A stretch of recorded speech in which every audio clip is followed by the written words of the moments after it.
Hello दोस्तों, आप सभी का स्वागत है। 68वीं बीपीएससी का पीटी के लिए मैं हिस्ट्री अभी तैयारी करा रहा हूँ। इसके अलावा बिहार दरोगा और जो बिहार में जो एसएससी का एग्ज़ाम होने वाला है उसमें भी आपको इससे लाभ होगा। मैंने पिछले वीडियो में मगध के बारे में पढ़ाया था। मैंने यह भी बताया था कि मगध के संस्थापक प्रथम कौन थे, मगध के दूसरे संस्थापक कौन हुए, कौन कौन वंश जो है मगध पे राज किया। मैंने यहाँ तक आपको बताया था कि किस तरह जो है महापद्मनंद के द्वारा नंद वंश की स्थापना की गई। धनानंद और चंद्रगुप्त मौर्य के बीच युद्ध हुआ, उसमें कौन जीता यह मैं पिछले वीडियो में बता चुका हूँ। सिकंदर का आक्रमण भारत के ऊपर हुआ, उस समय भारत की क्या परिस्थितियाँ थी इसके बारे में भी मैंने आपको पिछले वीडियो में जानकारी दिया हूँ। इस वीडियो में मैं आज से मौर्य साम्राज्य के बारे में पढ़ूंगा। आइए इसके बारे में हम एक एक कर जानते हैं।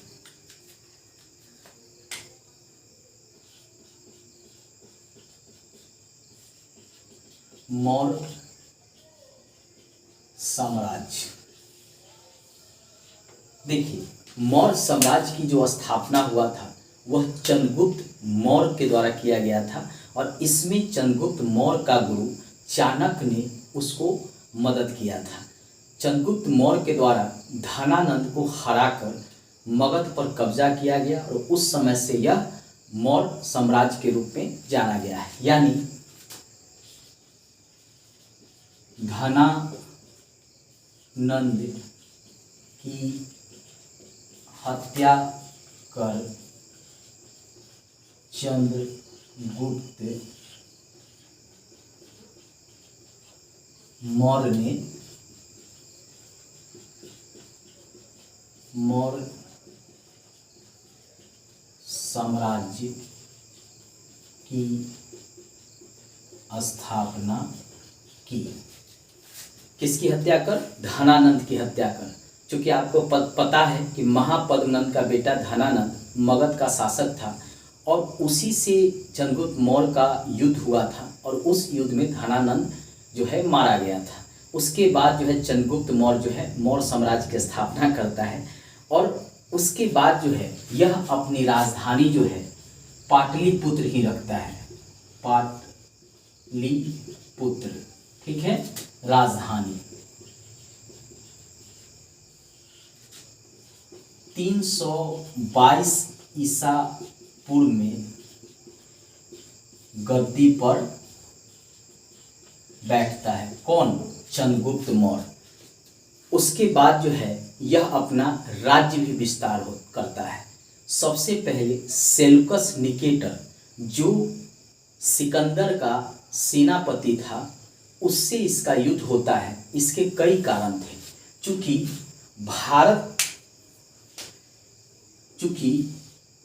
अब भारत के मैप के द्वारा हम समझते हैं इसको।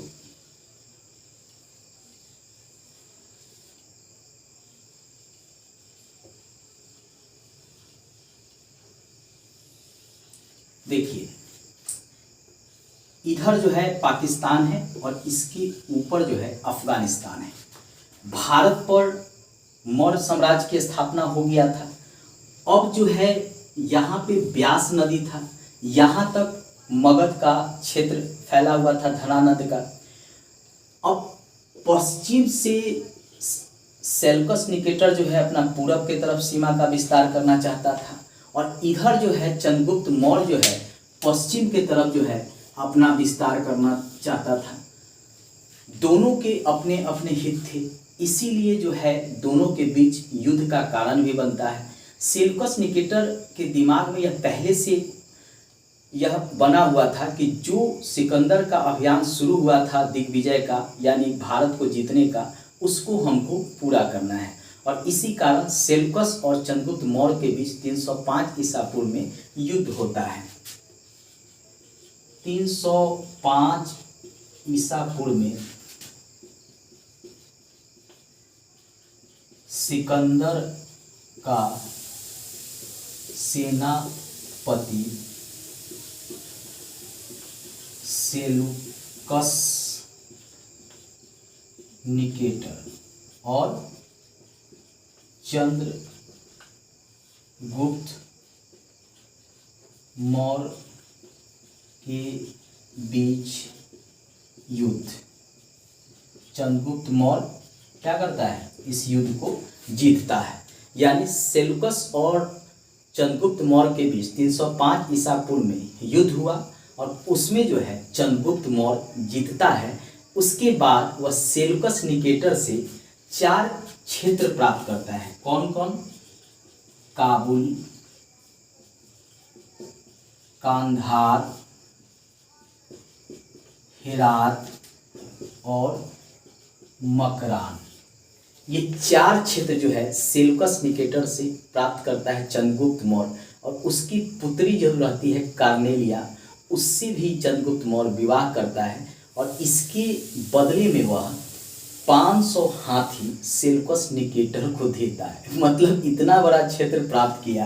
यानी यह अफगानिस्तान तक अपने क्षेत्र का विस्तार जो है चंद्रगुप्त मौर्य के द्वारा कर दिया जाता है। मतलब इतने बड़े क्षेत्र में यह अपना विस्तार करता है और वह सेल्यूकस निकेटर से 4 क्षेत्र प्राप्त करता है और उसकी बेटी से भी विवाह करता है जिसका नाम कर्नेलिया रहता है, जिसको हेलेना भी कहते हैं। दोनों नाम एक ही महिला का है। तो एग्ज़ाम में आपसे कभी कभी कार्नेलिया भी पूछ लेगा कि उसका विवाह किससे हुआ था या हेलेना का विवाह किससे हुआ था। तो दोनों एक ही लड़की का नाम है और उसका चंद्रगुप्त मौर्य के साथ विवाह हुआ था। बदले में चंद्रगुप्त मौर्य जो है क्या करता है, 500 हाथी देता है सेल्यूकस निकेटर को और ये चारों क्षेत्र जो है वह मिलता है चंद्रगुप्त मौर्य को। इसके अलावा इसकी पुत्री कार्नेलिया से भी विवाह करता है।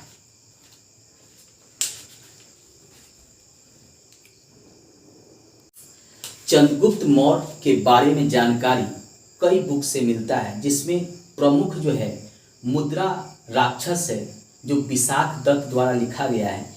इसमें उसे निम्न कुल का माना गया है। पहला पुस्तक है विशाख दत्त द्वारा मुद्रा राक्षस।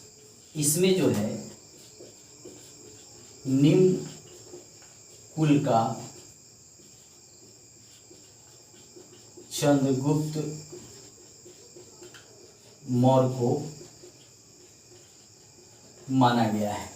यानी विशाख दत्त द्वारा जो पुस्तक लिखा गया है मुद्रा राक्षस, उसमें कहा गया है कि यह निम्न कुल का था, यानी यह शूद्र वर्ण का था। ठीक है। इसके अलावा मेगास्थनीज की पुस्तक इंडिका, इसमें भी जो है वह चंद्रगुप्त मौर्य के प्रशासन के बारे में जानकारी दिया गया है। मेगास्थनीज जो है वह सेल्यूकस निकेटर का राजदूत रहता है, क्योंकि दोनों के बीच जो है अब संबंध अच्छे हो जाते हैं। 305 ईसा पूर्व में जो युद्ध होता है सेल्यूकस निकेटर और चंद्रगुप्त मौर्य के बीच, तो उसमें जो है विवाह संपन्न होता है। सेल्यूकस अपनी पुत्री कार्नेलिया का विवाह जो है चंद्रगुप्त मौर्य के साथ करता है। तो अब जो है सेल्यूकस निकेटर अपना एक राजदूत जिसका नाम मेगास्थनीज रहता है, उसको जो है वह चंद्रगुप्त मौर्य के दरबार में भेजता है और यही मेगास्थनीज जो है इंडिका लिखता है, जिसमें चंद्रगुप्त मौर्य के जो महल है उसका किस तरह का प्रशासन था इसके बारे में जानकारी देता है। इसके अलावा चाणक्य द्वारा लिखा गया पुस्तक है अर्थशास्त्र। ठीक है, यह चाणक्य द्वारा लिखा गया पुस्तक है। इसमें भी मौर्य प्रशासन के बारे में पता चलता है। यानी यह राजनीति व्यवस्था से संबंधित पुस्तक है, अर्थव्यवस्था से संबंधित नहीं है। एग्जाम में ये क्वेश्चन पूछता है कि चाणक्य का जो पुस्तक का नाम है अर्थशास्त्र, वह किस पर आधारित है, यानी राजनीतिक व्यवस्था पर वह लिखा गया है। ठीक है। इसके अलावा जूनागढ़ अभिलेख जो रुद्रदामन के द्वारा, जूनागढ़ अभिलेख जो रुद्रदामन द्वारा लिखा गया है। ठीक है।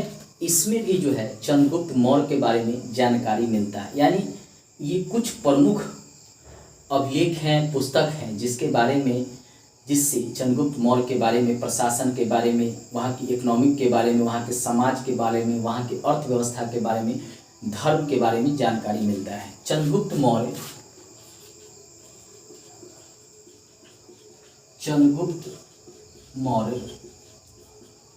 जैन धर्म का उपासक था। यह जैन धर्म को मानता था चंद्रगुप्त मौर्य, क्योंकि हिंदू धर्म में उसे क्षत्रिय में स्थान नहीं मिला। क्योंकि आपको भी पता होगा कि जो राजा बनते थे उनको जो है क्षत्रिय दूसरे वर्ण में उनको स्थान मिलता था, लेकिन इसे जो है शूद्र वर्ण का ही माना गया। ऐसी स्थिति में बाद में यह जैन धर्म अपना लेता है। जैन आचार्य भद्रबाहु रहते हैं, जिसके कहने पर यह जैन धर्म अपनाता है, तथा कर्नाटक के श्रावणबेलगोला में संलेखना पद्धति से यह अपना प्राण 295 ईसा पूर्व में त्यागता है। यानी चंद्रगुप्त मौर्य मृत्यु 295 ईसा पूर्व कहाँ? कर्नाटक के श्रावणबेलगोला, ठीक है। यहाँ पे संलेखना, ठीक है, पद्धति से। गुरु कौन था इसका? भद्रबाहु, ठीक है। इसका गुरु था, जैनाचार्य था। उसके कहने पर यह जो है अपना जो है प्राण जो है जैन विधि से संलेखना पद्धति द्वारा त्यागता है। संलेखना होता था, कोई व्यक्ति जो है जैन धर्म में जब वह दीक्षा लेता है तो अपने अंतिम समय में धीरे धीरे वह खाना पानी धीरे धीरे त्यागता है, और इसके बाद वह धीरे धीरे करके जो है एक समय आता है जब उसकी मृत्यु हो जाती है। उसको संलेखना पद्धति कहते हैं। उसके द्वारा चंद्रगुप्त मौर्य जो है अपना प्राण त्यागता है। चंद्रगुप्त मौर्य का पुत्र बिंदुसार, वह इसके बाद राजा बनता है। आइए उसके बारे में जानते हैं। चंद्रगुप्त मौर्य की मृत्यु के बाद उसका पुत्र बिंदुसार राजा बनता है। कौन बनता है? बिंदुसार।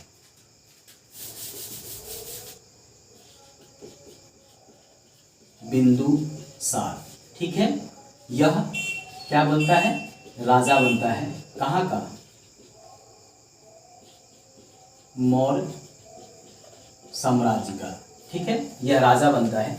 इसने भी अपनी राजधानी जो है, राजधानी कहाँ है? इसकी भी राजधानी जो है वह पाटलिपुत्र ही रहता है। और यह राजा बनने के बाद 16 नए राज्यों को जीतता है। 16 नए राज्य को जीता। तारानाथ के द्वारा जो है, इसके तारानाथ एक बौद्ध भिक्षु थे, उसके द्वारा यह जानकारी दिया जाता है कि बिंदुसार ने अपने राज्यारोहण के बाद 16 नए राज्यों को जीता। इसके अलावा इसके समय में तक्षशिला में विद्रोह होता है। यह तक्षशिला मौर्य साम्राज्य का एक प्रांत रहता है, वहाँ पे विद्रोह होता है, जिसमें यह सबसे पहले अपने छोटा पुत्र पहले अशोक को विद्रोह दबाने के लिए भेजता है, ठीक है। जो विद्रोह होता है तक्षशिला में, तो यह सबसे छोटा पुत्र जो अशोक रहता है, जो बाद में बिंदुसार के बाद राजा बनेगा, उसको भेजता है कि तक्षशिला का आप विद्रोह जाकर दबाइए। अशोक जाता है, उस विद्रोह को दबाता है, लेकिन फिर तक्षशिला में दूसरा विद्रोह होता है।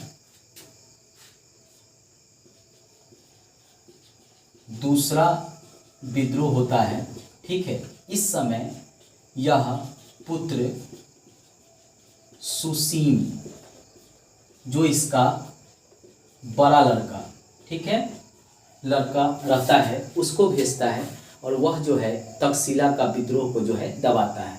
इसी के समय में सीरिया का शासक एंटियोकस द्वारा डायमेकस नामक राजदूत जो है वह भेजा जाता है बिंदुसार के दरबार में।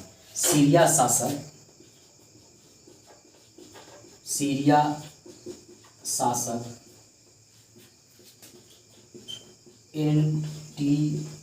एंटियोकस द्वारा राजदूत डायमेकस को भेजा जाता है। यह किसके दरबार में आता है? यह आता है बिंदुसार के दरबार में। और इसके सिवा उनसे जो है अंगूर की मांग किया जाता है, इसके अलावा जो है मदिरा की मांग किया जाता है और एक दार्शनिक की मांग किया जाता है। तो दार्शनिक को वह नहीं भेजते, चूँकि सीरिया के जो शासक थे उनका कहना था कि हमारे यहाँ किसी जीवित व्यक्ति को किसी का दास बनाकर नहीं भेजा जा सकता, इसलिए हम दार्शनिक नहीं भेज सकते हैं। बाकी ये दोनों चीज़ उन्होंने भेज दिया था। इसी के समय टालमी दूत के द्वारा भी अपना राजदूत भेजा जाता है।